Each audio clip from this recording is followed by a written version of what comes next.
You built a business people love, but behind the scenes, it's all on you. Vision to Grow is your space to lead with clarity, hire with purpose, and finally breathe again. I'm Chrissy, your no-fluff leadership expert, here to help you hire better and lead teams with less mess. Hello and welcome back to Vision to Grow. I'm Chrissy and I am so excited for today's podcast episode. I feel like I say that every day. It's true. I am Chrissy and I am excited for today's podcast episode. I love podcasts. It's one of my favourite parts of my role.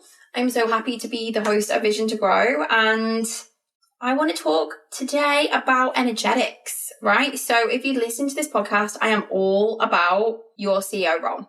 You doing a job that you absolutely love and that fits in with your lifestyle. So I truly believe, and this is a massive part of what I teach in Leadership Essentials, as a part of being a business owner and having your own role, we need to create roles that we love, that fit in with our alignment, what we're trying to achieve in our business, but also that energetically lights us up. And if we want to be energetically in alignment, we need to look at factors that contribute to our energy. Now, I have looked at the demographics of this podcast and the listeners, and it is predominantly females and predominantly female business owners, right? So the women who reach out to me to talk about the podcast that I get feedback from that resonate, it is female business owners, and that is who I'm talking to. So I'm talking to you, female business owner. I'm not saying that if you work for someone else that you won't get something out of this podcast. If you're a male, you absolutely should listen to this episode, because if you work with females, if you have females in your life, and I'm guessing you do, because 50% of the population are born in a female body, or a typically female identified body, with female reproductive parts, with female hormones, with female emotions, and nuances in their life that are typically female. I can give you a whole load of stats around it, and I've talked about them in the past, the podcast, the division of domestic labour, how it's so weighted towards women, and essentially women's bodies, and this is not what we're all about, but our bodies are really aligned to our cycles, our hormones, and if we have wombs and uteruses and ovaries and all of the things, then it has an impact on our lives and our energy. So I held the first Leadership Essentials workshop in Perth quite some time, and a big section that we talked about in the workshop was energy. Actually, I called it the energy equation. So I just want to be really mindful that I am predominantly talking to females. I'm predominantly talking to women who are aged, in their 20s to their 60s probably. But I think a lot of this is really relevant for other parts of society, other genders, other ages, because when we're talking leadership and we're talking female leadership, you can look at all the data to support this, but typically women are entering leadership roles in corporate or in business or in education, government, all the rest of it, in our mid-30s. So that's the average age, is around 35 when we start getting managerial roles, leadership roles. And if we think of mid-30s and things that are going on in your life as a female, is quite often when you're still getting pregnant, you're having babies, or you're trying for babies, you're having IVF, or you've decided not to have children. And then, the lifestyle choices around that, the questions that you get asked. If you are ovulating, if you are having a cycle that is happening to you every month, or you've got challenges in that area, you've got gynecological challenges, so you've got polycystic ovaries, you've got endometriosis. These are all things that I talk about with my girlfriends, with my female colleagues, and it's still wild to me that although we are 50% of the population, it's still a bit hush-hush when we're talking about our period, the fact that we're bleeding, the fact that we're PMSing, the fact that we are going into perimenopause. I've started saying to my friends, I turn 40 soon, and I've started saying I think I'm in peri-menopause, I'm not ready to come to terms with it. But there's definitely something going on, and I am definitely as I get older and post having babies, I have to be super aware of my cycle. I track it. Things affect my mood. I've got girlfriends, a girlfriend that I caught up with this weekend. She always had polycystic ovaries when she was younger. So she was really, really affected. She decided she's not going to have children. She's gone on that Mirena implant. to level her out, right? So the decision she's made to like protect her energy. The reason that I want to talk, and that's just one part of the equation, right? So I talk about the energy equation being like your natural energetic rhythm. So we're going to dig into chronotypes. That's all like animal based. So like we're going to talk about lions and bears and wolves and dolphins. It's a bit wacky, but hear me out. I've done a lot of research onto it. So an energy equation being your chronotype. So your natural rhythm, like when you wake up, what fits within, you know, with your times, your cycle, where you are on your hormonal journey as a woman, and then the context of life that you're in. So all of these things together, in addition to how we want to show up for work, and then how we've worked previously, right? Like, have we been in big sort of 9-to-5 desk jobs? Have we moved about more? I think these are all things that we need to really factor into your energetics. And the reason that I want to talk about this is because, as you know, I am a massive believer in business owners having the exact job that they want to have. Right? So if you can design your life and you can design your role, why wouldn't you factor this in? And this was something we talked about at Leadership Essentials, and it was really, really valid, you know, and I had women who were still in the thick of it with young toddlers who were saying, you know, maybe I'm more of a morning person, but my schedule is literally not my own. It's more heavily lent towards the lifestyle factors of the fact that I've got a small child. You know, others were saying, well, you know, I've got my hormones are not a factor anymore because of the birth control that I'm on. However, I've really not thought about my energetics in terms of the time of day. Or, you know, myself, I put my hand up and said, I have to think about energetics. Like, if I'm going to go into a difficult conversation, I just want to check in with how I'm feeling, look at where I am in my cycle, because it's not that I wouldn't have that conversation, but I just want to be mindful that, you know, if I need to give a lot of energy, the workshop in the room was the perfect example. Like, I knew I was in the first 2 weeks of my cycle and I knew I could show up. If it had been a couple of weeks later, I might have felt a bit more flat, you know, and then traveling for that workshop and going to a big energetic event. And I'm also really mindful with my ADHD, right? So I'm super, like, I love people. I get energy off of other people, you know.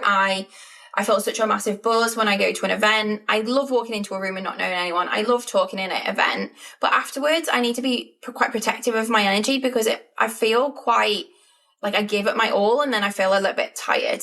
I'm not personally a massive follower of like your, what's it called? Like your human design, right? That's not something I've looked into, but I believe based on my birth chart, I'm a generator.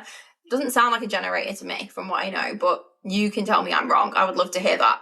So let's dig into the different energetic equation as per Leadership Essentials, hosted by Grow Advantage. And you can tell me what your biggest takeaway is in this. Is it your chronotype? So the research by Michael Bruce in a book called The Power of Now, he talks a lot about this. So tell me where you think the biggest impact to you is. Is it your chronotype, which animal you are, which fits in with your routine? Is it your cycle and your hormones? Or is it the context and life factors? Now, I can tell you categorically it is all of these things for me. So let's go chronotypes because it's so fun. So Michael Bruce, and this is pulled off of other writers. There's also Till Rebus. This has been going on for a while, right? This understanding of energy levels and different personality types. So according to this research, it says there are 4 different chronotypes. So one is the lion. I am 100% a lion. So I am morning energizer. So I love big strategic thinking work in early on in the morning, and I crash mid-afternoon. 100%. I remember this when I was in school. I remember this in a desk job in corporate. I wake up, once I'm awake, I've had my coffee, I'm a pretty good morning person, I'm quite happy. And my ideal time to be sat down at my desk would probably be 7 a.m. after, you know, getting up at 5 and going for a walk and taking the kids. It doesn't always work that way when you're a mum.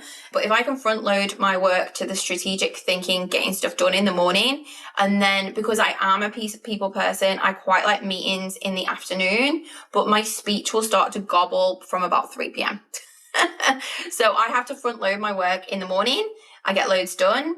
And then talking is okay. Like having conversations about other people, about their challenges in business. I don't mind that too much in the afternoon because I get to listen and I get to lean in and I'm not using my thinking strategy brain to like create things. if that makes sense. So number 1 is the lion. You're a morning person. You're probably waking up about 5. You're crashing early afternoon. You want to front load your strategic thinking activities early on in the morning, and get out and get some fresh air in the afternoon to pick you up. You're not going to bed that late. We're not, I can do it. I just can't do it all the time. Then you've got the bear. The bear is the vast majority of the population. I think when you look at the stats, it's about 70% of the population. So they are that real circadian rhythm. So they follow the pattern of daylight. So that person, they would naturally want to wake up about 7 a.m. They're really strong mid-morning. So they take a little bit of time to wake up. They have their coffee. They get stuff done. And then they hit in mid-morning, like 10, 11 o'clock, and they are in their power, in their flow. They're also going to have a bit of a dip in the afternoon, but they're more likely to pick up. Then you've got the wolf. I think the wolf speaks for itself. It's a night owl. It's someone who loves the moonlight. They struggle hard in the morning. They would be the sort of person you probably live with one of these. I mean, I probably was a bit more wolfish as a teenager. They struggle with mornings. Their alarm's going to maybe go off like 4 times at 9 a.m. and they're going to drag themselves out of bed. They have a peak in creativity in the evenings. And the dolphin. So dolphins are light sleepers. They wake around 6:30. They've got fragmented sleep and they peak focus in mid-mornings. So you can do your own research on that, on chronotypes. There is so much research on it, but what I'm saying to you is, if you are fortunate enough to design your role and this is resonating with you, you're like, yes, I am a morning person. I love talking in the morning, or I love thinking in the morning. I'm burnt out. I don't want to do meetings late afternoon, or the opposite. I do what I've got to do in the day, but I'm going to do all my creative strategic thinking at night. When the kids are in bed or whatever's going on in your life. I think it's one factor out of 3 that I'm going to talk about, but we talked about this in the workshop, and for people particularly who are in a stage of life where their schedule was their own, either they didn't have children, they had grown-up children, teenage children, they could really start focusing back on themselves and what worked for them. This chronotype piece was really, really powerful. Now, the next piece I want to talk about in the energy equation is our cycles. And when I say our cycles, I don't just mean your cycles, but also your season of life when it comes to your hormones, right? So I don't know if you know this about me, but I did a degree in sociology, and one of the areas that we focused on was like interpersonal violence. So I wrote some papers about like female killers, and Myra Hindley, Rose West. I don't know if you know any of these, but these are like famous UK serial killers. And they've done a lot of research on this, in that violent crimes, and particularly murder. This got dark real fast, guys. But yeah, female crimes, interpersonal violence, and particularly murder in the UK. And this was early 2000s that I was doing this work. Only 1 in 10 inmates convicted of murder was female, so 10%.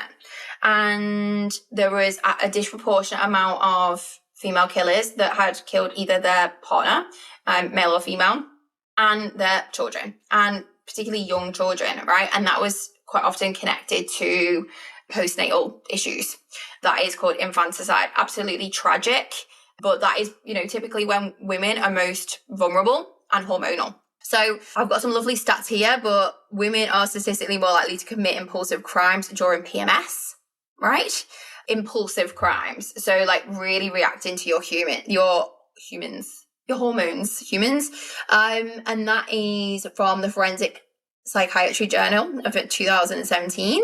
And then another stat by NIH in 2020 was up to 60% of women report significant productivity dips around their luteal phase. So I hope I'm saying luteal. I've always said luteal phase, but I've heard other people say like luteal phase. I'm going with luteal phase. But if you think of your hormone cycle, let's say you're on a 4-week wave. I've got a lovely wave picture in front of me, but I've got your menstruation, which is when you bleed, the front of your cycle. Then you've got your proliferative phase. And that is where your estrogen is on the rise. So like with me, I know I start to feel like up and up and up and up and up. And then you have off ovulation. Like this is usually when I actually quite like really want to talk to men. And I really like men, not that I don't all the time, but I'm single at the moment. I feel it being single when I'm ovulating. And when I was in a relationship boy, do the guys know about it. Like, I won't go on. It's not that type of podcast. But then I would notice, like, once I'd got over that hump, like, the hormones would drop off a cliff, and I'd be a little bit more irritated, a little bit more hormonal. Interestingly, since I got medicated on ADHD, I don't have these waves like so dramatically anymore, which is really, really interesting. But the research that I did, it sort of said, if you think of your menstrual cycle as like winter, so you're feeling low energy, you should focus on rest, reflection, and visionary activities in business. In your follicular part of your cycle, got it right there, it's more like spring. You've got rise in energy, you're coming on the up, you're thinking about new ideas, you're planning. And if you're ovulating, that is summer. So high energy, you want to be in the room, you want to be doing presentations, you want to be highly visible. It's a great time for collaboration. And then luteal, which is autumn, is critical thinking, detail works, and you are at risk of irritability, which is great. It's not just me, right? But look, if we can be aware of that, amazing, right? Like, if we are in tune with this, if you're hearing this and you're like, oh yeah, I'm affected. I'm not saying don't do certain activities when you're in your luteal phase. That's, it's not always possible. But if we can think about it and we can plan it, like, how amazing is that? Or we can own it. Like, I own it with my team now. I've got females in my team and I'm like, hey guys, this is where I'm at. Like, I feel like we should have a little like red blob on our Slack. Gold. But I've definitely had a conversation where I've been on my period, my team members been on my period, and we're like, you know what? This is what we've got to do today. And then we're giving ourselves permission to have a break. And I love having the openness of that discussion. It's just so incredibly powerful. I did also hear an amazing study recently about the Black Ferns, which is the New Zealand female rugby team, and that they have implemented training, so not their games, but their training around the individual players' cycles, because all of the research from the high performance coach had said our muscles respond a different way, our recovery responds a different way in different parts of our cycle. So if it's coming, and we always know this, right? Like, if it's coming for athletes, it's coming for top performing females. So just something to be aware of. Maybe one of those bits hits harder, it's the chronotypes, or it's the cycles and the seasons. And then, like, I'm talking specifically about cycles, but you could be perimenopause, you could be, fully in menopause. You could have like all sorts of challenges with your cycles that don't fit into this. You could be going through IVF. You could be post-birth hormones. All of these are going to come into play. Someone really close to me went through IVF, and she's pretty like level, right? I would say her personality was quite level, and she told me this really, well, it's not funny. Like, I imagine for her it was horrific, and as it is horrific for me when I'm hooked up on hormones. But she was saying, she was driving down the road and she could hear this like biro, this pen rattling in her glove box. And she literally got so angry. She pulled the car over and lobbed that pen out the glove box. And she said, you know what? The ironic thing is that pen's probably been in the glove box for like 18 months. But I didn't ever notice it until I was hooked up on these hormones and I had to solve it immediately. And I would say, honestly, like, as someone who has ADHD, the meds level out your hormones, which is awesome. Also, there's other factors that are going to level out your hormones. Contraception. We talked about my other friend with the Marina, the coil. So I am by no means a doctor. This is not medical advice. Do your own research. But these, and this is this podcast in general, right? Like, take which bits apply to you, but it's a great conversation to have with other females in business, in your team, and your friends. Like, I'm really passionate about hormonal health, particularly as I etch into my 40s. I really care, and hormones have played a massive part of my life. When having babies, I had postnatal with my first, and I just have to be aware. Yeah, so I think it's a really, really interesting conversation. Now, the next bit is energy equation, is your lifestyle factors. So I'm turning the page because I've got some got some notes on it. But as I said, with women in business, where you are in your life, like, what are your responsibilities? I hate saying that, responsibilities. It's both you and your partner if you're in a relationship, but how do you spend your time? Like, have you got little children at home? Have you got elderly parents that you care for? Are you a carer for your partner? Are you single? Are you really into sport? This is a conversation I've been interviewing for my business recently, and I've advertised the role as highly flexible. So I've literally said, tell me about what is going on in your life so that I can seek to support these incredible individuals that are applying for these roles. I had one lady today who says, I care for my nephew every Friday. And I'm like, sweet, you know, we can work around that. Someone else who's got an elderly parent, and another person who is single, is not planning to have children, and she goes to the gym every morning and she logs off at 4:00 because she's got a side hustle. And I'm like, oh, this is amazing because I can work with this because I understand what's going on in your life. You know, so as a leader, you can manage that. But I think it's also really important as a leader and a business owner and someone who has the opportunity to design their role, are we factoring this in? Because I can tell you, you know, my business Grow Advantage is a really, really interesting stage where we're scaling, we're growing our retainer service. I can't wait to share more about this, but I need to hire to deliver this service, right? Like I need team to deliver this service. And because I'm on the cusp of hiring this team, some of the work is still falling on me, which I knew was a bottleneck. I talk about bottlenecks all the time, but I knew that was a challenge and I knew it wasn't right for me to be handling all of this on my own. And there was a cap of how many people I could take on this service. And I actually staggered the start so that I would hire this person and bring them on. Like, this does not make me nervous at all. I've done this for years. But in a part of the hiring process, I have some really big personal stuff kick off with my children. I'm, you know, an injured child. I needed to manage that. And there were some complexities around that and his recovery and getting help. And, you know, everything stopped in business, not for long, for 48 hours. And, you know, I don't want to do that. Like, I don't want that life. I don't want members of my team to feel like they can't move forwards because I'm not making a decision. Mostly we're pretty good, but it can always be refined. So it just made it really clear to me that when it's not you anymore, it's you and a team. When you're not a sole trader anymore, when you go to a company, you really need these provisions in place around, like, I need to be really honest with myself. I'm a single mom. I've got 2 little kids. At times, I'm going to get pulled right back into that. And you forget, right? Like, it feels like it's so smooth sailing and it's going great and you've got this. And then something happens and we have to step out.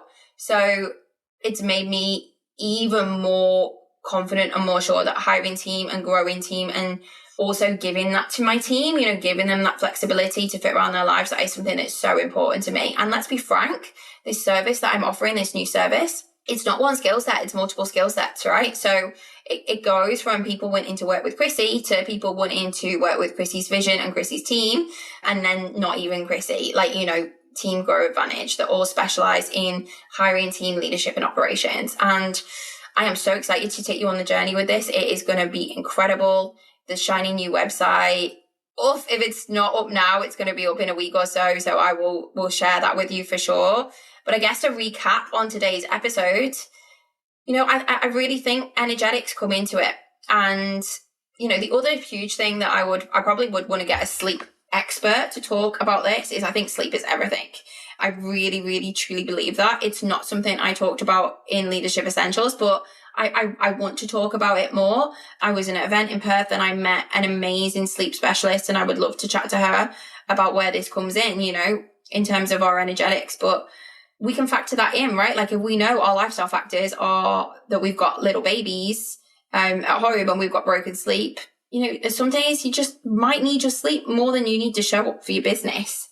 But yes, to recap, the 3 energy equations that we talked about today was 1, your chronotype. So are you a lion? Are you a dolphin? Are you a wolf? Are you a bear? You know, God, please tell me I've got them right. The animals, right? Like, are you a bear? But yes, you know, I've identified that I'm a lion, and I do. That is a part of my time planning, my diary planning, you know. It was a bear, guys. It was the majority of you were a bear. But if you know that and you can plan around it, like, how amazing is that, right? The other equation was, you know, our hormones, our cycles, what stage of life we're in with that particularly.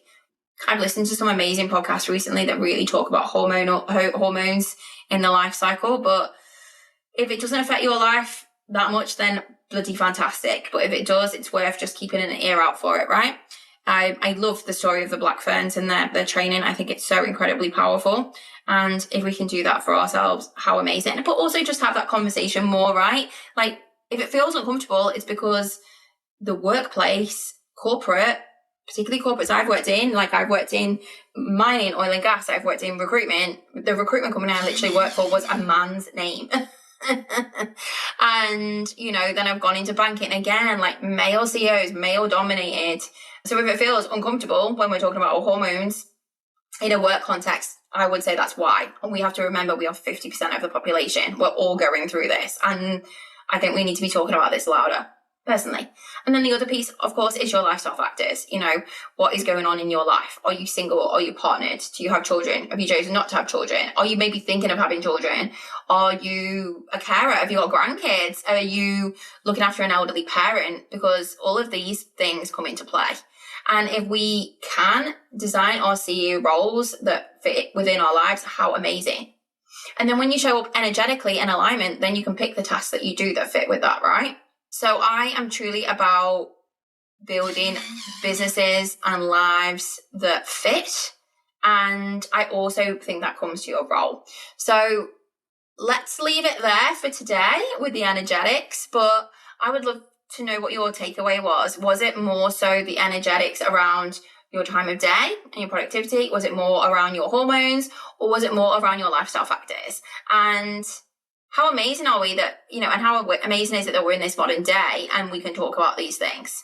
So a lot of this always comes into play when I work directly with clients at Grow Advantage, particularly on my one-to-one services such as strategy sessions and VIP days. Like, we need to always, if you're a business owner and you're running a business with teams, we need to protect your energy and build you a business that fits in with your lifestyle and other factors, so you can show up authentically as the true CEO you are.